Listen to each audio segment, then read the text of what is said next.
আরে বাপ রে, সৌরভদার নোটসে এত কন্টেন্ট তো আমি পড়ে শেষই করতে পারবো না, আমাকে আগে নিতে হতো নোটসটা। আচ্ছা, ভুল করলাম। আমার তো মোটামুটি সবই পড়া কমপ্লিট, এবার ওয়েট করতে হবে সৌরভদা কখন সাজেশন দেবে। তো যারা যারা ম্যাকআউটের স্টুডেন্ট আছো এবং তোমাদের ফেব্রুয়ারি মাসের শুরুর দিকে সেমিস্টার এক্সামিনেশন হবার একটা হাই চান্সেস আছে, তার কারণ কপি চেকিং কিন্তু ফার্স্ট ফেজের যাদের এক্সাম হয়েছে মানে ম্যাকআউট থার্ড ইয়ার বা ফোর্থ ইয়ার কিংবা বিবিএ বিসিএ যারা স্টুডেন্টস আছে তাদের কিন্তু এখনো চলছে, ঠিক আছে? খাতা চেক করা কিন্তু এখনো কমপ্লিট হয়নি, একের পর এক খাতা ট্যাগ হয়ে আসছে, যতটা আমার কাছে আপডেট আসছে সেই অ্যাকর্ডিং বললাম। কিন্তু এই মোমেন্টে যারা কিনা সেকেন্ড ফেজের এক্সাম দেবে মানে তোমাদের ফেব্রুয়ারি শুরুর দিকে যাদের এক্সাম আছে সেমিস্টার, তাদের মেন কনসার্ন হচ্ছে যে দাদা আমি তোমাদের অ্যাপে তো কোর্সে এনরোল হচ্ছি, কিন্তু আমার সব থেকে বড় প্রবলেম যে এত কন্টেন্ট আমি এই শর্ট পিরিয়ড অফ টাইমে কিভাবে পড়বো আমি এটা বুঝতে পারছি না।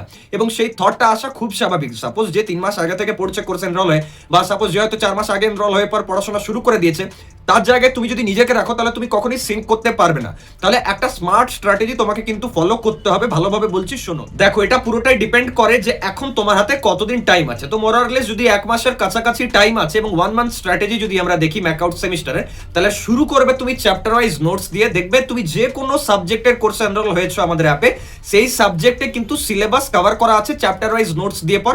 সেখানে ডায়াগ্রাম এবং রিকোয়ার্ড যা যা ফর্মুলাস দরকার সবকিছু ডিটেলে এবং ইজি টু আন্ডারস্ট্যান্ড ল্যাঙ্গুয়েজে কিন্তু আমরা কভার করে রেখে রাখো। এটা কিন্তু তুমি জাস্ট রিডিং দেবে, এখানে মুখস্থ করার টেন্ডেন্সি কেউ এনো না, জাস্ট রিডিং দেবে, সাবজেক্টটা কি বলতে চেয়েছে ওই ইন্টারেস্টিং ওয়েতে পড়ার চেষ্টা করবে, এবং আমি ড্যাম শিওর ওখানে পড়ে বুঝতে কোনো জায়গায় কোনো অসুবিধা কিন্তু তোমাদের হবে না।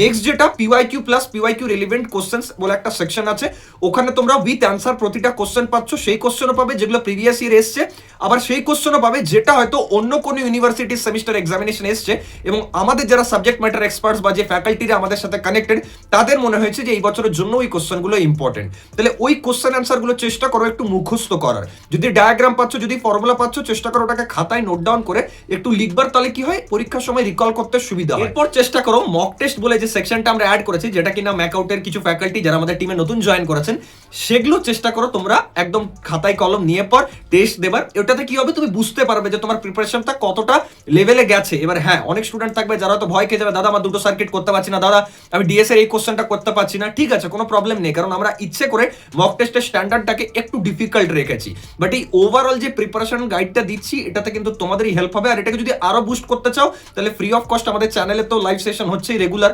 সেগুলো অ্যাটেন্ড করো। সেগুলো কিন্তু যারা টপার অলরেডি ভালো সিজিপিএ করেছে বা যাদের এক্সপিরিয়েন্স আছে ম্যাকআউটের ফিল্ডে, তারা কিন্তু তোমাদের পড়াচ্ছে। তো ওভারঅল যা কিছু বললাম এটা ফলো করো, দেখবে ডেফিনেটলি তোমার সেমিস্টারে কিন্তু ভালো সিজিপিএ আসছে আর কোনো ব্যাকলগও আসবে না। যারা যারা এখনো কোর্সে এনরোল হওনি, Sourav Chakraborty play store app আছে, গিয়ে এনরোল করো। দেখা হচ্ছে নেক্সট ভিডিওতে। Thank you.